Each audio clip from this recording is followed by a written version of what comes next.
한국은 왜 사람들이 밤늦게 돌아다니는 거야? 무슨 목숨이 두 개라도 되는 거야? 다들 미쳤나 봐. 정말! 너 아직도 한국을 제대로 모르는구나? 그건 한국만 가능한 거야. 한국을 여행했던 외국인들이 공통적으로 하는 이야기가 있습니다. 도대체 한국은 왜 이렇게 안전한지를 모르겠다. 보통 단순한 사람들은 CCTV 때문이라는 말을 하곤 합니다. 하지만 CCTV로 도배된 중국의 도시가 안전하지 않은 걸 보면 이보다는 좀 더 근본적인 접근이 필요해 보이는데요. 바로 양심이나 성품 같은 것 말이죠. 오늘 소개해드릴 사연은 한국의 안전한 치안 덕분에 평생 소원이었던 솔로 캠핑을 해볼 수 있었다는 미국 여성의 경험담입니다. 그녀는 한국에 오기 전까지만 해도 밤늦게 돌아다니지 않고 다른 사람을 항상 경계하는 평범한 미국인이었다고 하는데요. 미국과 전혀 다른 한국의 모습 때문에 평생 꿈꿔왔던 위험한 도전을 시도해봤다는 그녀의 경험은 무엇이었을지 지금부터 함께 살펴보겠습니다. 미국 여성의 사연입니다. 감동시작 애청자 여러분, 영상 시작 전 좋아요와 불우이웃을 위해 끝까지 시청 부탁드립니다. 안녕하세요. 저의 이름은 렉시예요. 미국 사람이죠. 최근 친구 덕분에 한국 여행을 하게 됐는데 한 달이 좀 넘는 기간 동안 꽤 많은 걸 느껴서 꼭 글로 남겨 기록하고 싶었어요. 보통 미국에서는 밤늦은 시간이 되면 절대로 집 밖을 나가서는 안 되잖아요. 아마 이건 누구나 알고 있는 상식일 거예요. 하지만 저는 한국 여행을 하면서 한밤중에도 안전한 나라가 있다는 사실을 알게 되었습니다. 그리고 심지어 저 혼자서 캠핑까지 하고 왔어요. 정말 믿기 힘드시겠지만 세상에는 이렇듯 안전한 나라도 있더라고요. 제가 한국에 가게 된 이유는 제 친구가 한국으로 저를 초대했기 때문입니다. 그 친구는 어렸을 때부터 절친했던 제 친구인데요. 어릴 적 그녀의 아버지 사업이 부도가 나면서 집안이 망하는 바람에 우리 집에 얹혀서 살게 되면서 가까워지기 시작했어요. 우리는 같이 살았지만 어떠한 다툼이나 불화도 없었죠. 두 가족은 늘 서로를 배려했고 잘 챙겨주었으며 감사한 마음을 잊지 않았기 때문이에요. 그러다 기적적으로 친구 아버지의 사업이 다시 살아났습니다. 우리 두 가족은 다시 떨어져 살게 됐지만 그럼에도 그녀와 저는 여전히 가까운 사이를 유지했어요. 그녀는 나중에 이 은혜를 꼭 갚겠다면서 집을 떠나갔고요. 만날 때마다 친구는 저를 향해 늘 고맙다는 말을 잊지 않았어요. 그렇게 모두 어엿한 어른이 되고 직장을 알아볼 때까지 시간이 흘렀죠. 당시 친구는 한국으로 유학 갔던 상태였습니다. 그녀는 한국에 잠시 여행차 들렀지만 자신이 머물렀던 숙소인 한옥이라는 것에 빠져 한국의 전통 건축을 공부하고 싶다며 한국에 있는 대학교로 진학하게 됐거든요. 하루는 그녀로부터 연락이 와 있더군요. 첨부 파일을 열어보니 웬 전자 비행기 표가 있었고요. 친구의 메시지는 다음과 같았습니다. 제게 은혜를 갚고 싶다면서 한국 여행을 선물해주고 싶으니 당장 짐을 싸고 비행기를 타라는 말이었어요. 비행기표부터 모든 걸 자신이 부담할 테니 저는 그저 즐기기만 하라면서 말이에요. 별 생각하지 않고 떠나온 한국은 생각보다 즐거운 곳이었습니다. 한국에 오니 뭐가 좋냐고 묻는다면 첫 번째로 온도를 얘기할 것 같아요. 이건 정말 큰 장점이거든요. 미국에선 연료율이 떨어지는 집에 살았기 때문에 가을부터 겨울이 오는 것이 두려울 정도였어요. 라디에이터로 집안에 온기를 불어넣지만 뜨겁고 건조한 공기가 라디에이터 주변만 감싸줄 뿐 집 전체가 따뜻해지진 못했거든요. 평소 안구 건조증이 심한 저 같은 경우는 공기가 너무 건조해 힘들었고 공기가 답답했어요. 반면 친구가 살고 있는 집은 인테리어적으로는 미국의 집들과 비슷한 부분이 많았습니다.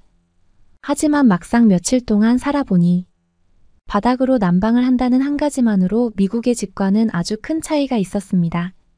신발을 벗는 건 어색했지만 발이 따뜻해지면서 온몸에 열기가 전달되니까 얼었던 몸도 녹고 행복해지더라고요.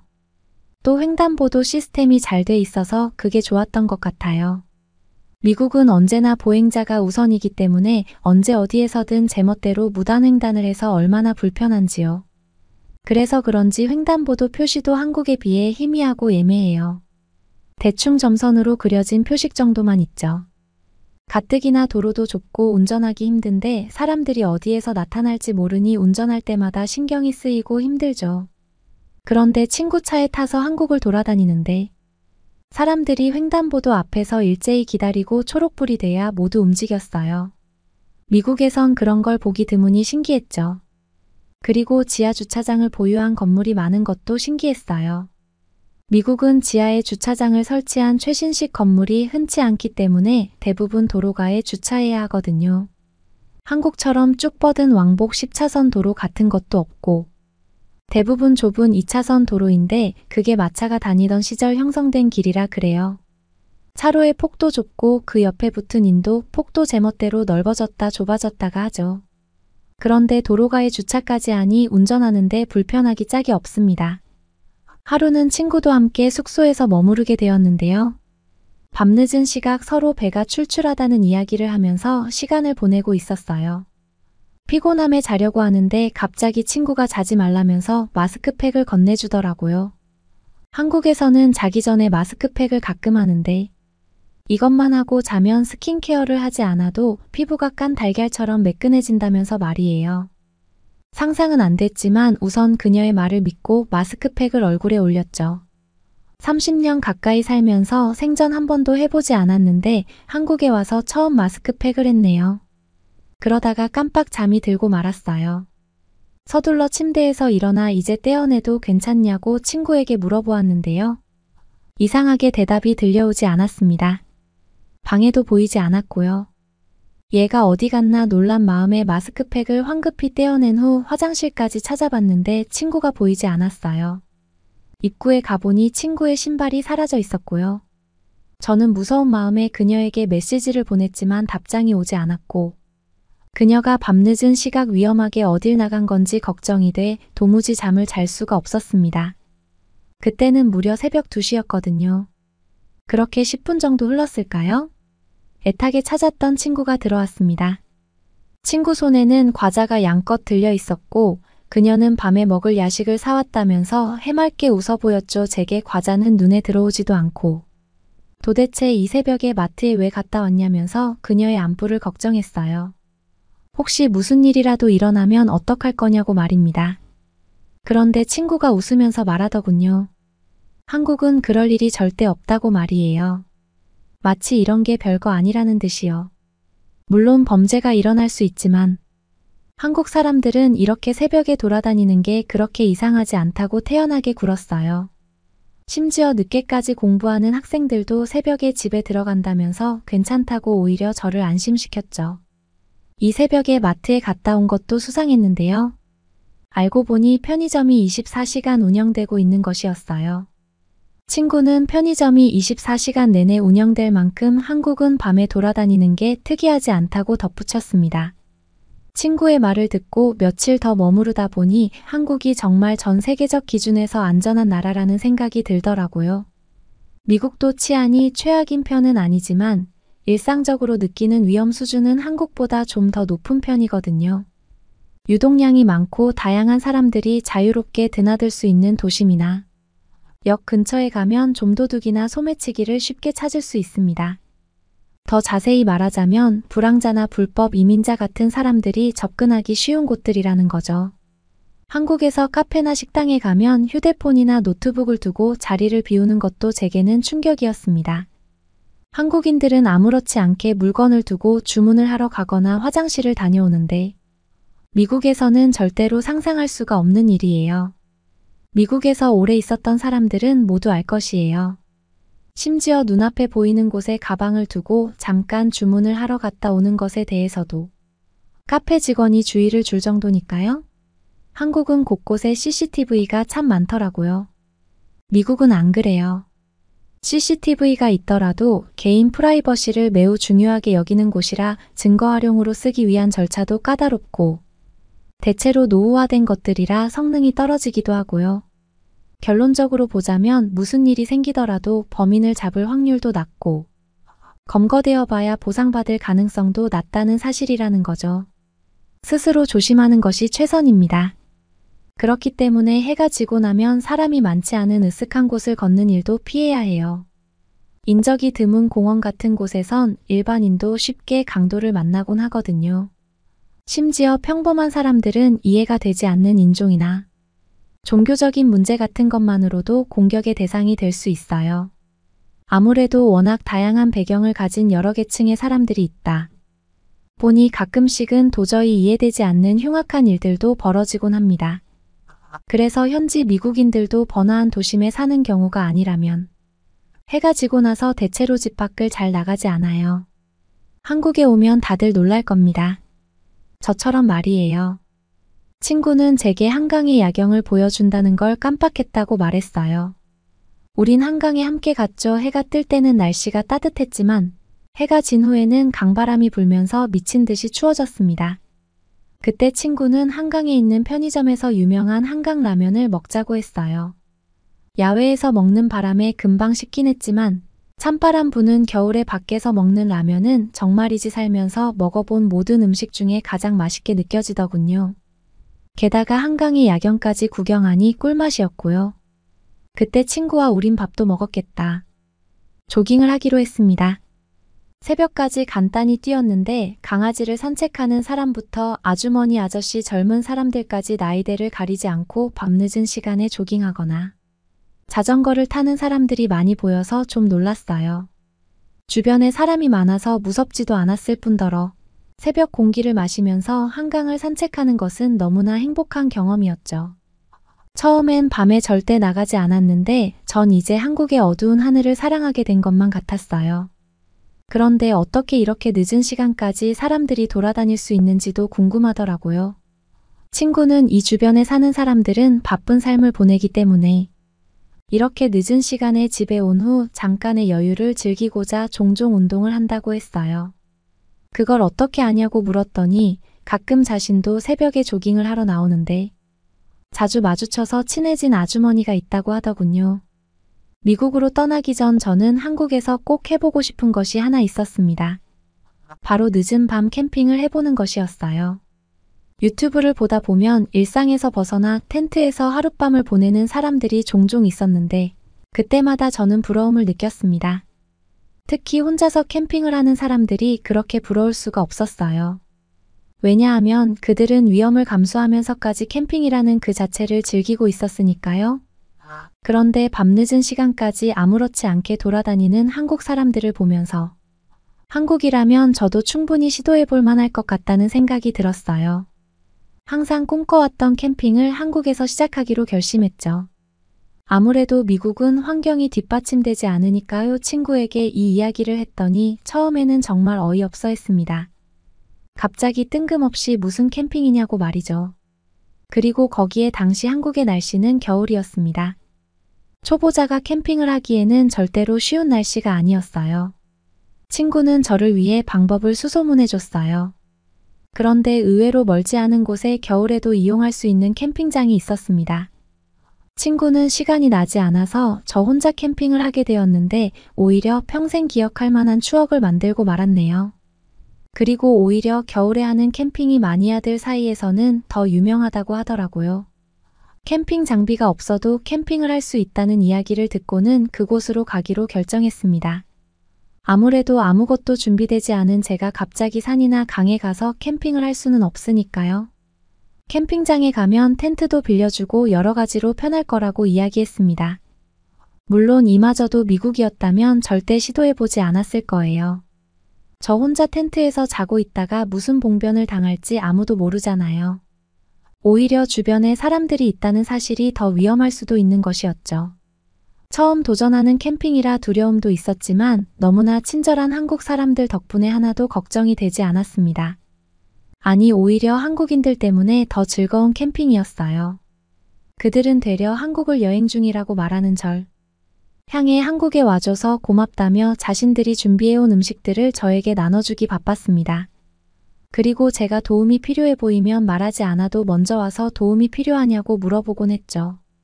처음에 자리를 잡고 캠핑 준비를 하려고 하는데 처음이라 어떻게 해야 할지 막막하더라고요. 사실은 설치된 텐트를 렌트하는 방법도 있었는데 제 딴에는 처음부터 설치해보고 싶은 욕심이 있었어요. 유튜브 같은 곳에서 영상으로 보니까 의외로 쉬워 보이더라고요. 그래서 설치된 텐트가 아니라 제가 설치해야 하는 텐트를 빌렸습니다. 우선 텐트부터 치려고 했는데 영상에서 봤던 것과 다르게 직접 텐트를 펴는 게 너무 힘들었어요. 그런데 제가 띵킹대자 바로 옆자리에 있던 한 부부가 절 향해 웃으며 다가왔어요. 그리고 도와주겠다는 말을 하더니 자신들의 텐트를 치는 것처럼 정말 땀까지 흘려가며 최선을 다해 도와주었습니다. 그 순간 저는 제가 왜 한국에서 캠핑을 하려고 했었는지 깨달을 수 있었어요. 제가 한국에 잠시 머무르며 지켜본 한국인들의 모습이 바로 이런 것이었거든요. 절대로 안전하고 절대로 신뢰가 가는 그런 사람들이 한국인이었죠. 그들은 텐트가 완성된 후 조용히 떠날 줄 알았는데 함께 밥을 먹지 않겠냐고 먼저 말을 꺼냈어요. 그렇게 제가 싸온 저녁과 그 가족이 준비한 바비큐를 함께 먹게 되었습니다. 변호사 부부라고 했는데 공부를 잘해서 그런지 영어도 유창하더라고요. 덕분에 소중한 사람들과 아주 행복한 시간을 가질 수 있었어요. 다시 제자리로 돌아와 눕기 전 주변을 둘러보는데 홀로 캠핑을 온 여성은 저를 제외하고도 많더라고요. 친구들과 온 여성들도 있었고요. 그래도 내심 무서워하면서 잠에 들었지만 실제로 아침이 될 때까지 그 누구도 저를 위협하지 않았고 아무런 문제도 없었답니다. 문득 이게 한국의 치안이구나 하는 걸 제대로 느낄 수 있었어요. 그리고 걱정했던 추위는 생각 이상으로 괜찮았어요. 텐트 밖으로 나가면 분명히 추운데 텐트 안은 오히려 덥다고 느껴질 정도로 따뜻하더라고요. 정말 꿈 같은 소중한 시간이었어요. 안타깝게도 미국에 돌아온 후 너무 무서워 캠핑을 도저히 시도할 수 없었지만 말이에요. 그래도 한국에서의 행복한 기억 덕분에 홀로 캠핑하기라는 버킷리스트를 이루어서 다행입니다. 여러분은 어떤 걸 느끼셨나요? 친구의 초대로 방문하게 된 한국에서 잊을 수 없는 좋은 추억을 만들 수 있었던 미국 여성의 사연이었습니다. 통계청에 따르면 우리나라의 캠핑 인구는 700만 명을 돌파했다고 합니다. 그만큼 캠핑 관련 시장도 성장해서 지금은 그 규모만 해도 4조 원에 달한다고 하는데요. 우리나라에서 이토록 캠핑 인구가 늘어날 수 있는 바탕에는 안전한 치안이 있다고 할 수 있습니다. 텐트는 물론이고 자동차 혹은 벤치에서 하룻밤을 보낸다고 해도 안전한 나라가 바로 우리 한국입니다. 여러분도 힘들고 지친 일상을 벗어나 캠핑이라는 휴식에 도전해보는 것은 어떠신가요? 그러면 더욱 감동적인 다음 사연으로 넘어가겠습니다. 수화기 너머로 들리는 말에 어안이 벙벙한 표정을 하며 더 이상 아무 말도 못하고 눈물만 흘리는 여자가 있습니다. 도대체 이 여성에게는 무슨 일이 있는 걸까요? 안녕하세요. 저는 대만의 타이페이에서 온 위혁비라고 합니다. 저는 대만 반도체 상비회사에 다니는 영업사원입니다. 저의 키는 170cm이고 얼굴은 고양이상으로 선이 굵게 생겼습니다. 대만 남자들이 선호하는 여성상은 아니지요. 대만 남자들은 아담하고 귀여운 여자들을 좋아하거든요. 저는 키도 크고 귀여운 얼굴은 아니었기에 학창시절부터 지금까지 제대로 된 연애를 해본 적이 없습니다. 자신감도 없어서 선뜻 남학생들에게 다가갈 생각도 못했죠. 대만에서 아담하고 여자여자해 보이려고 하는 걸 여자력이라고 하는데요. 제가 아무리 헤어스타일과 화장을 바꿔봐도 다른 귀여운 여자애들의 여자력에는 미치지 못했죠. 실력 없는 학창시절을 보내고 그저 평범하게 남들처럼 대학을 졸업하고 회사에 입사했습니다. 그런데 회사에서 제 눈에 띄는 남자가 있었습니다. 바로 저에게 일을 가르치는 사수였죠. 그 남자는 키가 저보다 작았습니다. 대체로 대만 남자들이 키가 작은 편이지요. 아마도 대만 남자들이 귀여운 여자애들을 좋아하는 것도 작은 키 때문일지도 모르겠네요. 아무튼 그 선배는 항상 저에게 친절하게 회사 업무도 가르쳐주고 업무에 있어서도 저를 우선적으로 배려해 주었습니다. 그런 그의 모습에 저는 호감을 느꼈죠. 그 선배도 제가 싫지는 않은 느낌이었습니다. 저는 그 선배에게 잘 보이려고 평소보다 아침에 1시간 일찍 일어나서 여자력을 높이려고 애를 썼습니다. 애교머리도 만들어보고 볼터치도 여성스럽게 하고 첫 월급으로는 귀여운 스타일의 옷도 몇 벌 구입했죠. 그런 저의 노력이 통한 걸까요? 하루는 제가 선배에게 용기 내요. 퇴근 후에 같이 저녁 먹자고 말했더니 좋다고 하더군요. 그 이후로 저는 자신감이 생겨 선배에게 종종 같이 밥 먹자, 영화 보자 등등 말하면서 데이트를 했습니다. 그렇게 우리는 친해졌고 1년 후에 제가 먼저 결혼하자고 말했죠. 선배는 제 프러포즈에 당황하면서 크게 좋아하는 표정은 아니었지만 저를 받아들였습니다. 그렇게 우리는 결혼을 전제로 먼저 동거하기로 약속했죠. 프러포즈한 지 한 달 후 우리는 같이 살게 되었습니다. 그런데 제가 생각하는 생활과는 달랐습니다. 함께 살고 있어도 연애할 때와 다를 것 없는 느낌이었거든요. 오히려 저는 동거 후에 더욱 외로움을 느끼게 되었습니다. 선배는 회사에서 일에 대해 알려줄 때는 세심한 모습이었지만 그 외에는 좀 무심한 스타일이었습니다. 데이트도 항상 제가 하고 싶은 것을 말했고 선배는 저의 제안을 따라주는 것이 패턴화되어 있었죠. 선배가 남들의 시선 때문에 밖에서는 무심하지만 집에선 살갑고 다정한 전형적인 대만 사람일 거라 생각했습니다. 그리고 제가 선배를 많이 좋아하듯이 저와 동거까지 선택한 선배니까 저를 많이 좋아할 것으로 생각했지요. 그런데 동거 후에 딱히 달라진 것은 없었습니다. 밥을 먹어도 별말이 없고 일상생활에서 딱히 저에게 다정한 말을 해주지도 않았죠. 아무리 무뚝뚝해도. 집안에서는 다정한 말을 하는 어른들도 많은데요. 선배는 그렇지 않았죠. 오히려 저희는 동거 후에 좀 더 서먹해진 느낌도 들었습니다. 딱히 데이트를 시간 내서 따로 할 필요를 못 느꼈기에 집에서 서로 말없이 같이 있는 경우가 많았으니까요. 그러던 어느 날 저는 한국 지사로 발령이 났습니다. 1년간 한국에 가서 반도체 설비를 인도하고 지원하는 역할을 하게 된 거죠. 인사과에서 바로 제게 메일로 알린 것이라서 아직 부장님을 제외하고 저희 부서 사람들은 몰랐기에 저는 선배에게 이 소식을 어떻게 알려야 하나 한국에 가는 것이 맞을까? 승진에 매우 좋은 기회지만 포기해야 할까 여러 생각이 들면서 고민이 됐습니다. 그래도 다른 사람에게 듣기 전에 먼저 말해야겠다는 생각에 오후에 휴게실에서 어렵게 한국지사 발령 소식을 전했죠. 그런데 선배는 살짝 놀라기는 했지만 덤덤한 표정으로 좋은 기회니 잘 다녀오라고 하더군요. 정말 너무 서운해서 어이없다는 생각까지 들었습니다.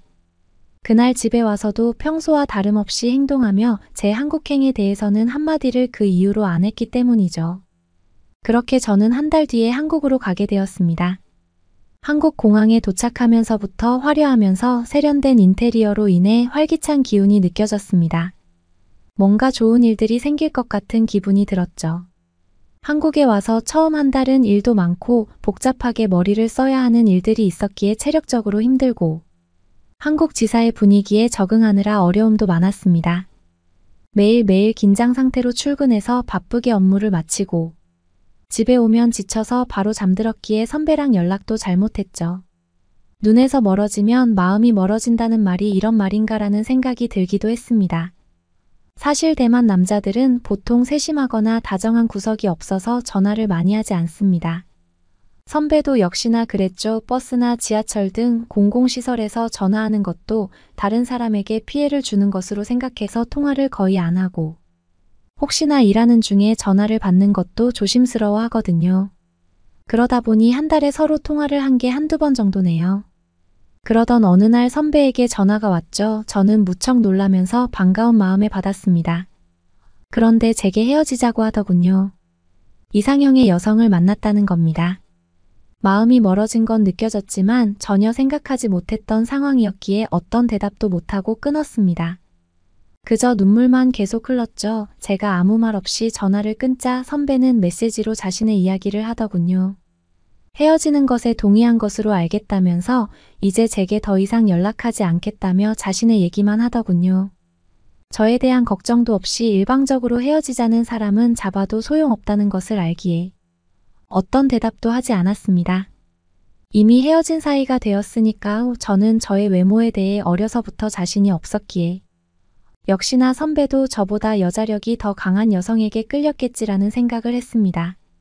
정말 한동안 마음이 힘들었습니다. 잠도 잘 못 자고 아무 일 없어도 눈물이 흐르고 입맛도 없었으니까요. 어느 누구도 저를 좋아하지 않을 거라는 그런 부정적인 생각도 들었습니다. 그렇게 힘든 시간을 보내는 와중에 지원 나간 한국 반도체 회사 직원 한 분과 같이 설비 업무를 진행하게 되었습니다. 그분은 저보다 키도 훨씬 컸는데 제게 먼저 다정하게 인사도 해주고 이것저것 한국에 대해서도 많이 소개해 주었습니다. 힘든 와중에 제게 업무 외에 여러 가지로 세심하게 챙겨주고 잘해주는 남자를 만나니 정말 고마운 마음이 들었습니다. 외롭고 우울한 마음도 많이 치유가 되었죠. 그렇게 그분과 업무적으로도 자주 만나고 사적으로도 자주 만나면서 친해지게 되었습니다. 보통 회사 업무 메신저로 연락을 주고받았는데요. 어느 날 제게 전화번호를 물어보는 거예요. 일반적으로 대만에서는 서로 전화번호를 교환하지 않기 때문에 조금 놀랐지만 서로 어느 정도 친해지기도 했고 저도 그분에게 좋은 인상을 갖고 있었고 앞으로 일하면서도 계속 만나야 할 거라고 알려주었습니다. 대만에서는 웬만하면 친구 사이에도 전화번호 교환은 잘 안 하거든요. 그런데 전화번호를 주고받은 지 며칠 후인 일요일에 그분이 제게 전화를 했습니다. 저는 집에서 쉬다가 전화를 받았었는데 오늘 별 일정 없으면 서울 구경을 시켜주겠다며 나오라는 거예요. 일정이 없기도 했고 외지에서 저에게 이렇게 친절하게 대해주는 사람에게 고마운 마음이 크게 드러나간다고 했지요. 우리는 서울에서 지하철을 타고 다니며 영화도 보고 맛있는 한국 요리도 먹으면서 즐거운 하루를 보냈습니다. 저는 한국의 많은 것이 놀라웠습니다. 먼저 한국의 지하철은 냄새가 나질 않았죠. 정말 깨끗했어요. 대만에서는 땀 냄새 같은 체취가 많이 나는 사람들이 정말 많거든요. 그래서 지하철을 타면 항상 특유의 어떤 냄새가 많이 납니다. 그래서 대만에서 사람들이 북적이는 출퇴근길에 지하철 탈 때는 제발 냄새가 덜 나길 기도하면서 다니곤 했습니다. 저는 대만인과 한국인이 비슷한 체형과 외모여서 당연히 한국 사람들도 특유의 체취가 있을 것으로 생각했습니다. 그날 하루 지하철로 다닌다는 말을 듣고 저는 냄새로 속이 좋지 않을까봐 내심 걱정을 했습니다. 그런데 정말 신기하게도 한국 사람에게서는 그런 체취가 나지 않았습니다. 너무 놀라웠습니다. 그래서 제가 그분에게 한국 사람들 특유의 체취 같은 것이 없나 봐요. 지하철에 사람들이 꽤 많은데도 냄새가 안 나네요. 라고 말했더니 자긴 한국에서 태어나고 자라서 그런 생각을 못 해봤는데 지하철에서 냄새 난다는 느낌은 한 번도 없었다고 하더군요. 그리고 또 놀라웠던 것은 한국 서울에서 가장 트렌디하다는 강남거리를 지나다니는데 여자들이 대만처럼 여자력을 풍기지도 않는 것이었어요. 티셔츠에 정말 편안한 운동화를 신고 다니는 여자들이 너무나 많았죠. 심지어 잠옷 같은 운동복만 입고 강남 시내를 돌아다니는 여자들도 있었습니다. 대만에서는 절대 상상도 못할 일인데 말이죠. 저는 정말 대만과 이렇게 가까운 한국의 문화가 이렇게 다른 것에 정말 놀랐습니다. 바람이 많이 불어 날이 꽤 쌀쌀했기에 여기저기 다니다가 카페에 들어갔습니다. 그 남자분이 지도 앱에서 예쁜 카페를 검색해서 간 곳이었는데 정말 예뻤어요. 제가 너무 예쁘다며 감탄을 하자 그분은 한국엔 이렇게 예쁜 카페가 많다면서 주말마다 찾아다니자고 하더군요. 정말 설레는 말이었습니다. 따뜻한 차를 마시고 예쁜 디저트도 먹으면서 몸도 마음도 따뜻해지는 그때 그분은 제게 말했습니다. 저에게 첫눈에 반했다고. 저는 정말 놀랐습니다. 저같이 키 크고 선이 굵은 데만 여자를 좋아할 거라고 전혀 생각하지 못했기 때문이죠. 더구나 먼저 저에게 그런 고백을 적극적으로 했던 남자가 없었기에 더욱 놀랐죠. 제가 너무 놀라자 그분은 저를 많이 좋아한다면서 부담은 느끼지 말고 천천히 알아가 보자고 말했습니다. 저는 평소 그분이 멋있다는 생각은 했지만 국적도 다른 제게 호감이 있을 것으로 생각을 하지 못했기에 놀란 것이라고 저도 좋다고 만나보자고 말했습니다. 그랬더니 갑자기 그분이 활짝 웃으면서 제 손을 덥석 잡더군요. 저는 또 한 번 깜짝 놀랐습니다. 대만에서는 공공장소에서 스킨십을 절대 안 하거든요. 그래서 제가 공공장소에서 이러면 안 된다고 뭐라 그랬더니 그 남자는 저에게 뭐 어떠냐고 괜찮다고 하는 거예요.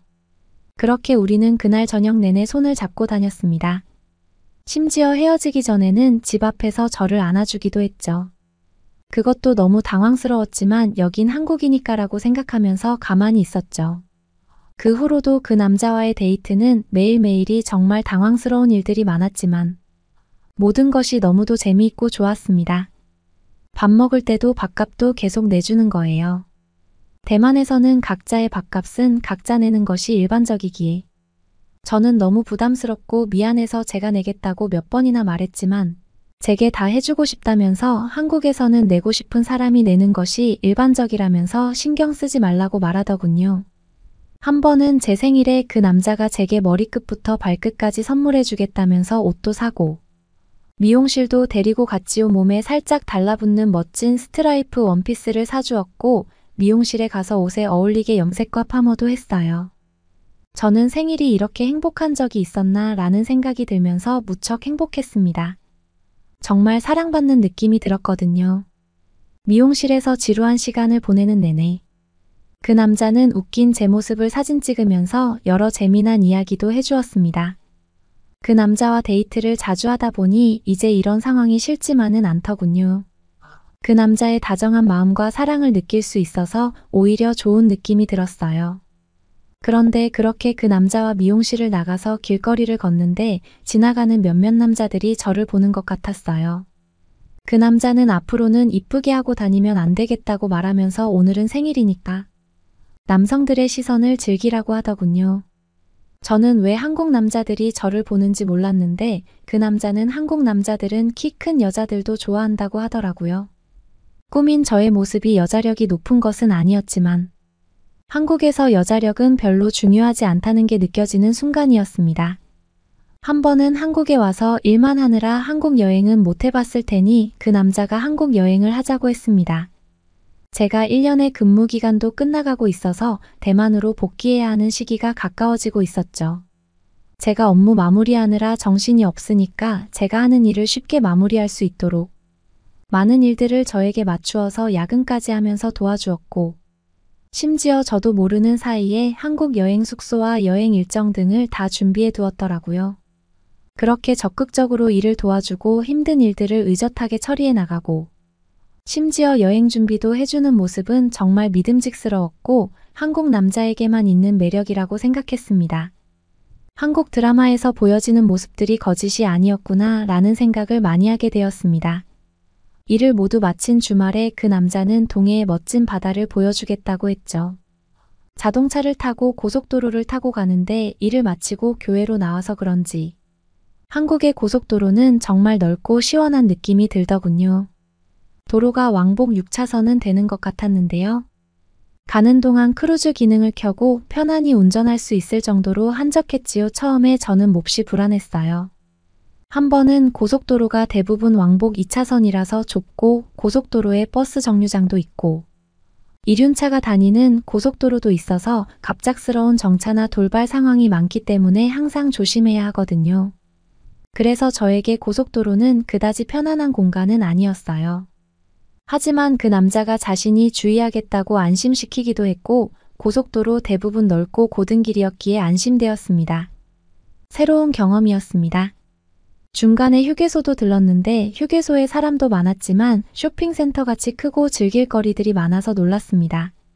우리는 간식도 먹고 날이 무척 추웠기에 휴게소 옷가게에서 목도리도 사고 휴게소 카페에서 탁 트인 풍경을 보며 따뜻한 차도 마시면서 편안한 시간을 보냈습니다. 한국은 고속도로 휴게소마저 편안하구나라는 생각이 들었습니다. 제가 한국에 와서 지난 1년 동안 가장 많이 변한 것은 제가 불편한 느낌이 들면 왜 그런지 생각하고 불쾌하지 않게 솔직하게 상대에게 저의 감정을 전달하는 것이었거든요. 대만에서는 보통 불쾌한 상황이 생기면 괜찮다고 말하고 속으로 참는 경우가 많았는데 한국에서는 안 그렇더군요. 처음에는 나를 무시하나 이런 생각을 했지만 한국 생활을 하고 얼마 안 되어 그 솔직함이 한국의 문화라는 것을 알게 되었습니다. 그래서 저도 그렇게 하다 보니 심리적으로 매우 편안함을 느낄 수 있었습니다. 그래서 한국이 매우 편안하다는 느낌이 들었는데 휴게소에서도 또 다른 편안함을 느끼다니 이런 경험도 참 좋았습니다. 휴게소에서 나와 동쪽으로 점점 이동하면서 터널을 자주 지나쳤는데요. 어떤 터널은 무척 길었는데 그 터널을 남녀 두 사람이 숨 참고 지나가면 둘의 사랑이 이루어진다면서 해보자고 하더라고요. 대만의 고속도로 터널 같았으면 왕복 2차선이라 매우 좁고 왕복하는 차들이 신경 쓰여서 못할 것 같았지만 한국의 고속도로 터널은 3차로나 되고 일방 통행이라서 반대 차로를 신경 쓸 필요가 없었기에 터널 안이 무섭다는 생각이 전혀 들지 않았습니다. 그래서 그런 놀이도 할 용기가 생겼죠. 저는 최선을 다해 열심히 숨을 참아봤지만 터널이 정말 길어서 실패했습니다. 하지만 그 남자는 얼굴이 빨개지고 힘들어 보이는데도 꿋꿋하게 끝까지 참아내더군요. 그리고 통과하고 나서는 크게 웃으면서 정말 좋아했지요. 그 남자의 순수하고 해맑고 제게 사랑을 끊임없이 보여주는 모습이 너무 좋아 보여서 정말 행복한 기분이 들었습니다. 살면서 잊지 못할 순간일 것 같습니다. 운전하기 편한 고속도로와 좋은 휴게소 시설 순간순간의 에피소드로 채워진 고속도로 데이트만으로도 정말 즐거웠죠. 그래서 저는 고속도로 요금이 많이 나올 것 같아서 걱정했죠. 시설도 좋고 넓은 도로이니 비용이 꽤 비쌀 것 같았거든요.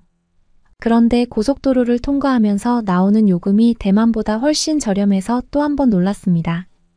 한국은 대체적으로 대중교통 요금이나 전기요금, 수도요금 같은 기본 생활 비용이 저렴하다는 생각이 다시 한번 들었죠. 그렇게 동해 바다에 도착하니 바닷바람이 정말 상쾌했고 간만에 부는 바다가 정말 아름다웠습니다. 교회로 나가는 한국 여행을 한 것이 처음이라서 정말 모든 것이 신기했죠. 그 남자는 바닷가에서 저에게 프로포즈를 했습니다. 1년 동안 경험했던 그 남자는 정말 멋졌고 믿음직스러웠기에 저는 주저함 없이 프로포즈를 받았습니다. 내심 저도 대만으로 돌아갈 날이 가까워지면 가까워질수록 한국에 머물까라는 생각을 많이 했었거든요. 먼저 그 남자가 말해줘서 무척 좋았습니다. 그 남자는 제가 대만에 가서 정리하고 있는 동안 대만으로 와서 저희 부모님도 뵙고 대만에서 허락받으면 한국 부모님께 인사드리자며 자기가 다 알아서 준비할 테니 걱정 말라고 하더군요. 대만 남자들에게서는 절대 듣기 어려운 말들을 이 남자는 어찌 저리 잘 알아요? 저는 대만에서 미운 오리 새끼 같은 존재였는데 섬세하고 다정한 한국 남자 덕에 어여쁜 백조가 되었습니다. 저는 대만에 가서 부모님께 한국에서 결혼하겠다고 말할 생각입니다. 그리고 곧 부모님을 모시고 한국에 함께 오고 싶습니다. 특히 한겨울에 꼭 부모님과 방문하고 싶지요. 비슷한 겨울 기온이라도 한국에서는 온돌이라는 난방 시스템으로 대만에서는 상상할 수 없게 따뜻하게 지낼 수 있기에 정말 겨울 내내 좋은 컨디션을 유지할 수 있거든요. 부모님께 꼭 한국의 따뜻함과 편안함을 느낄 수 있도록 하고 싶습니다. 앞으로의 제게 펼쳐질 한국에서의 생활이 무척 기대됩니다. 사실 확신은 있지만 생각지 못한 어려움이 생길까봐 두려운 마음도 있는데요. 많은 분들의 응원을 받고 힘을 내기 위해 이 커뮤니티에 글을 올립니다. 많은 응원의 댓글 부탁드립니다. 그러면 더욱 재미있는 다음 사연으로 넘어가겠습니다. 안녕하세요. 저는 미국 캘리포니아에 살고 있는 한국계 미국인 모니카입니다. 저희 엄마는 미국 캘리포니아에서 성공한 이민자 1세대입니다. 저는 엄마 예전 이야기를 들으면 아직도 눈물이 많이 나요. 저를 키우며 혼자서 얼마나 힘드셨을지 말이에요. 미국에 오기 전 엄마는 한국의 경기도 미군 부대 근처에 살았다고 해요. 그때 엄마는 정말 먹고 살기 힘들었다고 하시더라고요. 돈벌이가 필요해서 미군들의 심부름을 하면 3달러씩 손에 쥐어주었다고 하네요. 당시에 그 돈은 꽤나 큰 돈이었고 엄마는 한국에서의 가난한 삶이 싫어 무작정 미국으로 가고 싶었다고 해요. 미국은 돈을 많이 벌 수 있다고 생각하신 거죠. 마을에는 미국으로 가는 것을 알선해주는 사람들이 있었는데 그분에게 모아둔 쌈짓돈을 전해주고 미국의 배를 타고 밀양에서 들어왔다고 하셨어요. 그 집에서 도착하고 다음날 바로 일을 시작했다고 하더라고요. 파도 뜯고 양파도 썰고 배를 타고 와서 힘들었지만 당시의 이민자 1세대들은 많이들 이렇게 이민 생활을 시작했다고 하더라고요. 미국에 도착해서 그날 밤 자게 되는 곳을 친척집이라고 칭하나 봐요. 그 집이 중국집이면 중국집 요리사가 되고 세탁소면 바느질을 하게 되고 이런 식이었다고 해요. 그렇게 엄마는 중국집에서 허드렛 일로 시작을 했고 그렇게 이 가게 저 가게로 옮겨 다니며 일을 하셨대요. 언어도 잘 안 되고 일이 너무 힘들었지만 한국에서보다 돈을 더 많이 벌 수 있어 좋았다고 주급으로 받으며 돈을 모으고 페이가 점점 좋은 곳으로 이동을 하셨나 봐요. 이렇게 해서 돈을 모으면 한국에 있는 가족, 친척들을 데리고 와서 같이 살 수 있으니까 엄마는 열심히 식당에서 일을 하며 돈을 모았대요. 그러다가 20대 초반에 그렇게 외국으로 혼자 온 엄마는 얼마나 외롭고 무서웠겠어요. 말도 잘 안 통하는 그런 상태라 대화할 사람도 없고 20대 꽃다운 나이에 식당 사장님과의 하룻밤으로 저를 임신하셨다고 했어요. 그분이 제 아버지겠네요. 그렇게 결혼해서 정착하면 저는 평범한 미국 가정에서 자랐을까요? 엄마는 임신 사실을 알게 된 식당 사장이 불법 체류자가 있다고 신고를 하시는 걸 보고 임신 상태로 한국으로 추방이 될 뻔해서 그 길로 짐도 챙기지 못하고 도망 나오셨다고 했어요. 그래서 저는 아버지 얼굴을 본 적이 없어요. 지금까지도 한인 일자리 구하는 신문을 보고 엄마는 한국인 이민자가 운영하는 델리라는 곳에 취직하셨대요. 이곳에서 델리는 한국의 편의점 같은 곳이라고 생각하면 돼요. 주급을 점점 높게 받을 수 있던 그런 미국인이 운영하는 식당에서 그런 일을 겪었으니 엄마는 다시 한국인의 가게로 들어가자고 결심을 하신 거죠. 임신한 채로 한국으로 돌아가도 그곳에서 저를 혼자 낳아 기르는 게 더 좋은 형편일 수 없다고 생각하셔. 엄마는 그렇게 한국인이 운영하는 델리에서 정말 손과 발이 닳아 없어질 정도로 열심히 청소하고 일했다고 하세요. 엄마는 젊었고 무서웠고 혼자였지만 이곳에서 저를 꼭 낳아서 잘 기르겠다고 다짐하셨대요. 저희 엄마 참 대단하시죠. 그렇게 열심히 하던 엄마를 좋게 보신 한국인 사장님은 새로운 지점을 내주고 매장을 전적으로 맡기셨대요. 그 한인 사장님은 그렇게 캘리포니아에만 델리를 굉장히 많이 오픈하게 되시며 큰 기업을 일구셨다고 합니다. 델리를 운영하며 저를 키우신 엄마는 정말 저에게 아낌없이 투자하셨어요. 돈을 아끼려고 저를 출산하시고 회복할 새도 없이 일하셨고 제가 아기 때는 다른 인건비를 줄이려고 저를 매장 내의 카운터에서 재우며 잠도 안 자고 밤낮 없이 일을 하며 저를 키우셨다고 했어요. 한인 이민자들이 엄마처럼 성공할 수 있는 경우는 흔치 않아요. 아직도 세탁소나 네일샵 같은 것을 운영하는 어려운 이민자들이 많지만 엄마는 절대로 이렇게 한국으로 돌아갈 수 없으니 이곳에서 성공해야 한다고 생각해서 늘 누구보다 열심히 악착같이 돈을 벌었다고 하셨어요. 엄마의 처절하고 투철한 모습을 많이 보며 자랐기 때문에 저는 정말 미친 듯이 공부했고 엄마의 뒷받침 덕분에 저는 아이비리그 스탠퍼드 대학교에 입학하게 되었습니다.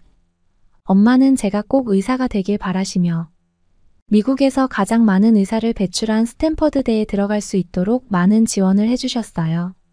엄마의 꿈을 이뤄드리기 위해 저는 스탠퍼드대에 합격했어요.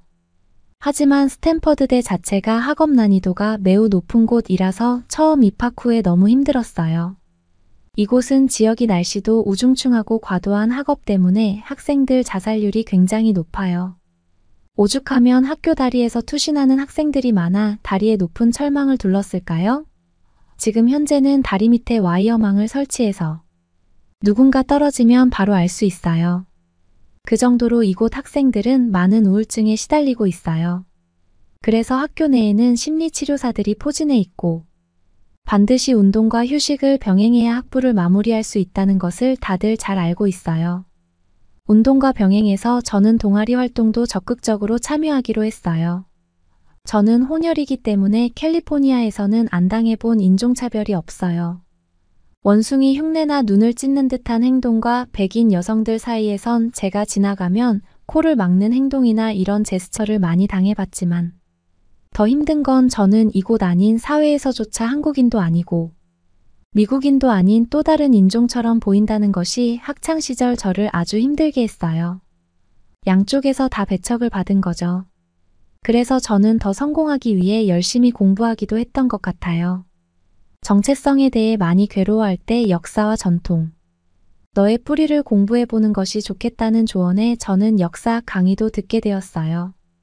이번 학기 수업 중 다양한 국가의 경제 발전에 대한 수업이 있는데요. 최근에는 동아시아 국가들의 경제 발전에 대한 주제의 강연을 듣게 되었어요. 교수님은 동아시아 국가들의 경제 상황을 설명하시면 각 나라들의 경제 발전이 어떻게 이루어졌는지 알려주셨죠. 먼저 일본은 제2차 세계대전 이후 미국의 지원을 받아 경제 재건을 시작했습니다. 1950년대와 60년대에는 제조업 중심의 고도 성장을 이루었고 이를 통해 세계적인 경제 강국으로 도약했습니다. 그리고 중국은 1978년 개혁개방 정책 이후 급속한 경제 성장을 이루었는데요. 경제특구를 설치하여 외국 자본과 기술을 적극적으로 도입하였고 제조업 중심의 경제 성장을 통해 세계의 공장으로 불리게 되었죠. 일본과 중국이 동아시아의 대표적인 선진국인 것은 모두가 아는 사실일 겁니다. 그런데 저는 이 두 나라보다 주목해야 되는 나라가 있다고 말하고 싶네요. 그건 바로 한국입니다. 교수님의 말에 저는 눈이 휘둥그레졌어요. 저뿐만 아니라 강의실 전체가 웅성거렸죠. 제가 한국계 미국인이긴 하지만 미국에서 태어나서 자랐기 때문에 저는 사실 한국의 경제 상황이나 역사에 대해 잘 모르고 있어요. 그런데 교수님께서 경제 대국인 일본과 중국보다 한국을 더 주목해야 하는 나라라고 하시니 이게 무슨 상황인가 싶었죠. 최근에는 K-팝, K-푸드, K-뷰티 같은 한국 문화가 외국에서 인기를 끌면서 한국이라는 나라가 많은 사람들에게 인식되었지만 여러분은 한국이 30년 전만 해도 얼마나 못 사는 나라였는가 알면 아마 충격받을 겁니다. 교수님의 이 말에 엄마가 떠오르며 강의 내용에 빠져들게 되었어요. 한국은 1997년에 외환위기를 겪으면서 IMF 지원을 받은 나라였어요. IMF 자금을 빌리는 나라들은 경제 정책을 간섭당한 게 되는데 이로 인해 한국의 경제구조 조정이 단행되었다. 당시 한국이 IMF에서 받은 지원금은 약 200억 달러 규모였고 이때 한국 기업들은 구조 조정되면서 실업자가 100만 명 가까이 증가하는 등 거의 나라가 망하는 수준이었습니다. 실제로 한국처럼 IMF에 돈을 빌린 다른 나라들은 대부분 돈을 갚지 못해서 채무불이행, 즉 디폴트 사태에 빠졌죠. 그런데 한국만 달랐습니다. IMF 돈을 갚기로 한 날짜를 훨씬 앞당겨 고작 3년 만에 200억 달러를 다 갚고 외환 위기를 완전히 벗어났어요. 그런데 한국이 외환 위기를 벗어날 수 있었던 가장 큰 이유가 뭔지 아시나요? 교수님의 질문에 한 학생이 답하더군요. 한국 정부와 기업이 경제를 일으켰던 거 아닐까요? 학생의 대답에 교수님은 살짝 웃으시더니 이렇게 말하셨어요. 대부분 그렇게 생각하겠지만 아닙니다. 한국이 이례적으로 빨리 IMF 지원금을 다 상환하고 외환위기를 최단 기간 만에 벗어날 수 있었던 이유는 바로 한국인들의 애국심 때문입니다.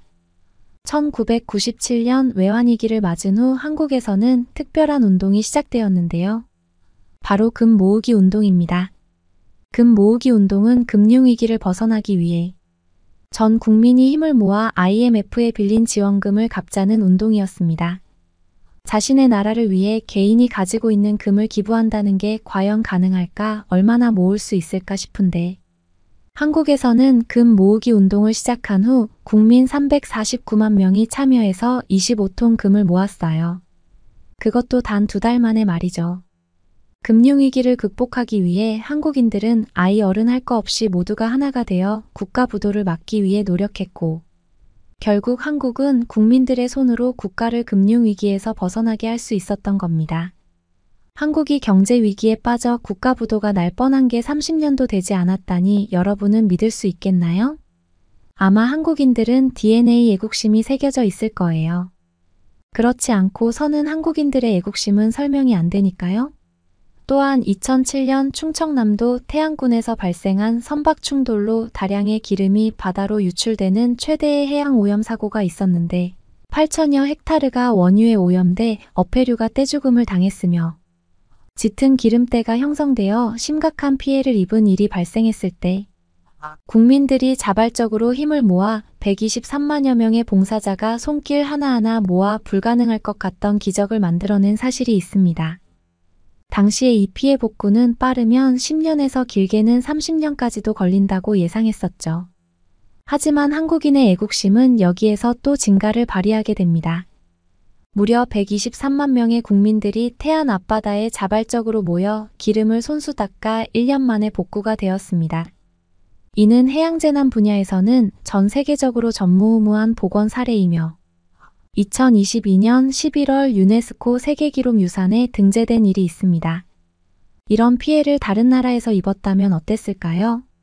이때 한국 사람들의 피해 복구 지침을 기록하여 다른 곳에서도 적용해야 한다고 했지만 이건 아마도 한국인이 아니면 할 수 없는 지침 같습니다.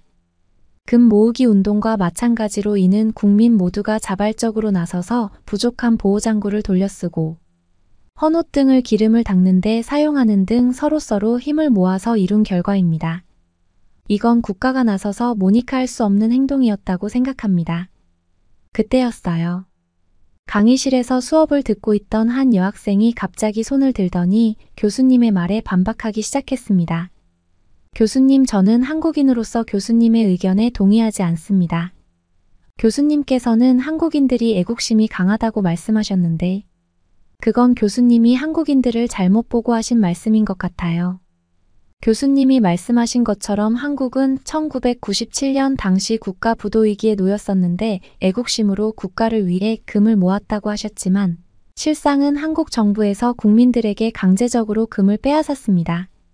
사실 한국이 금융위기를 맞은 것도 한국인들이 세금을 탈세하고 회피하면서 국가 재정이 악화되고 국민들의 과도한 소비로 인해 저축률이 감소하고 개인 부채가 많아지면서 국가 금융 시스템이 불안정해졌다 해요. 국민들은 멍청하고 이기적이어서 국가를 금융위기에 빠뜨렸고 한국 정부는 무능해서 IMF 돈을 빌렸지. 한국인들은 이기적이고 사기꾼 같은 기질이 있어서 세금을 내지 않고 국가 재정을 악화시켰고 이런 한국인들의 이기적인 유전자는 경제적인 면뿐만 아니라 문화적인 면에서도 찾아볼 수 있어요. 한국은 중국 문화를 훔치는 것에 대해 거리낌이 없고 정부 차원에서 한국 국민들에게 세뇌를 시키고 있어요. 한복도 사실은 중국 청나라의 의복인 한풀을 베낀 거고 김치도 원래는 파오차이 아닌 중국 음식을 베껴서 만든 거거든요. 부채춤도 중국의 전통 예술인데 한국에서는 이걸 아무렇지도 않게 한국의 전통 춤이라고 가르쳐요. 저는 이런 한국 정부의 세뇌 교육의 실상을 깨닫고 스스로 한국의 역사를 공부하고 있는데요. 한국인들의 3, 4세대만 올라가도 조상 상당수가 중국인인 걸 보면 수천 년 역사를 돌아보면 한국은 사실상 중국의 일부죠. 이 말을 들은 저는 정말 충격에 빠질 수밖에 없었어요. 그런데 강의실 분위기가 이상했어요. 강의실이 술렁이는 분위기가 되더니 곳곳에서 학생들이 수군거리기 시작했죠. 그때 제 옆자리에 앉아서 조용히 이 상황을 지켜보던 미국인 남학생이 이렇게 소리쳤어요. 중국인들은 꼭 한국인인 척하더라. 미국인 남학생의 발언에 순식간에 강의장에는 침묵이 흘렀고 한국인 여학생은 몹시 당황스러워하며 입을 뻥긋거렸습니다. 하지만 미국인 남학생은 이 학생에게 발언할 기회를 주지 않고 차분히 마저 자신이 할 말을 이어갔어요. 교수님, 저는 피터슨입니다. 수업 중에 껴들어서 정말 죄송합니다. 그냥 가만히 지켜보려고 했는데 저런 말도 안 되는 얘기를 계속하는 저 학생을 보니 도저히 보고 있을 수가 없겠더라고요. 저는 한국인 아버지와 미국인 어머니 사이에서 태어난 한국계 미국인입니다. 제가 태어나고 자란 미국을 사랑하고 한국인 아버지의 나라인 한국도 정말 사랑합니다. 저희 할아버지는 1950년 한국에서 일어난 한국전쟁 참전용사입니다. 할아버지는 조국인 한국을 사랑하는 애국심 하나로 한국을 지키기 위해 전쟁에 나가셨죠. 저희 할아버지뿐만이 아니에요. 당시 한국을 위해 헌신한 영웅들은 60만 명 정도입니다. 한국인들이 정말 애국심이 없고 이기적이라면 이렇게 많은 한국인들이 나라를 지키기 위해 전쟁에 나서는 게 가능할까요? 그리고 국민들을 세뇌시키는 건 오히려 중국인 것 같네요. 1997년에 발생한 한국의 경제 위기의 원인이 한국 국민들의 세금 탈세와 개인 부채 때문이라고요. 구글에 검색만 해봐도 들통날 거짓말을 잘도 내뱉는군요. 한국의 경제 위기는 국민들 때문이 아니라 과도한 단기 외채인 금융 감독, 그리고 대기업의 과잉 투자와 부실 경영이 복합적으로 작용해서 발생한 결과였어요. 그리고 중국인들은 문화제국주의가 팽배해서 자꾸 다른 나라의 문화를 중국 문화의 일부라고 얘기하는데 정말 그렇게 알고 있는지 아니면 그렇게 믿고 싶은 건지 묻고 싶네요. 중국인들이 한국인인 척하고 한국을 깎아내린다는 얘기를 SNS에서만 봤는데 실제로 눈앞에서 한국인 행세를 하며 한국을 비난하는 중국인을 보니 정말 놀랍네요. 피터슨의 말이 끝나자 조용했던 강의실 여기저기서 피식거리는 웃음소리가 들리기 시작했고 이내 강의실은 웃음바다가 되었습니다. 그러더니 그 학생은 곧 강의실 문을 박차고 뛰쳐나가 버렸습니다. 하지만 저만은 웃을 수가 없었어요. 피터슨도 부모님이 한국인인 혼혈인데 저와는 정반대로 한국을 사랑하고 한국의 역사에 조예가 깊은 모습을 보니 갑자기 저 스스로가 한심하게 느껴지더라고요. 아무튼 이날 이후로 피터슨은 저희 학교에서 다른 학과 친구들까지 알 정도로 유명 인사가 되었고, 한국인인 척했던 중국인 여학생은 다른 의미로 유명 인사가 되어서 저도 이후로는 학교에서 얼굴을 못 받고 휴학했다는 소문만 들었습니다. 그리고 저는 이날 잠들기 전까지 교수님과 피터슨의 말이 계속 머릿속에 맴돌면서 한국에 대해 제대로 알아야겠다고 다짐했어요. 어쨌든 저의 반은 한국인인데 한국의 역사에 대해 제대로 모른다는 것이 스스로 부끄럽고 한심하게 느껴졌거든요. 그러면서 피터슨이 정말 반듯한 한국의 가정에서 자란 것 같아 부러움이 들기도 했어요. 하지만 저는 누구보다 열심히 저를 키워주신 엄마를 존경하고 사랑하기 때문에 원망하거나 저의 어린 시절이 불쌍하거나 하진 않아요. 이제부터라도 한국에 대해 잘 알고 공부해서 누군가 이렇게 한국에 왜곡된 이야기를 한다면 반드시 바로잡아줄 수 있도록 한국에 대해 더 공부해야겠다고 생각했습니다. 그리고 왜 저렇게 역사를 왜곡하는 사람들이 있는지, 한국이라는 나라의 공동체 의식과 문화는 어디에서 온 건지 궁금해지기 시작했어요. 한국은 침략을 많이 당하고 오랫동안 농경 생활을 하면서 그런 유대감으로 서로 덮어주고 밥을 나누어 주며 상부상조의 마음으로 지내서 공동체 문화가 형성되었다고 하는데, 아마도 이곳 캘리포니아에서 저희 엄마가 정착할 수 있었고 한인들끼리 서로 돕는 문화 또한 한국인의 국민성이라는 생각이 들었던 저의 뿌리에 대해 잘 알게 되었던 뜻깊은 날이었습니다. 모니카의 사연은 여기까지입니다. 한국인의 높은 국민성을 이렇게 미국의 대학생들에게 들려준 강의가 있었다고 하니 정말 자랑스럽네요. 여러분은 어떻게 보셨나요? 응원과 격려의 한마디씩을 댓글로 남겨주시기 바랍니다. 사연자분들에게 전달해드리겠습니다. 실제 사연 제보를 받고 있습니다. 채택되신 분께는 작은 선물도 보내드리고 있습니다. 저희의 사연이 여러분의 하루에 작은 힘이 될 수 있었으면 좋겠습니다. 감동적인 사연을 주변 분들과 이야기 나눠보세요. 더욱더 좋은 영상으로 다시 찾아뵙겠습니다.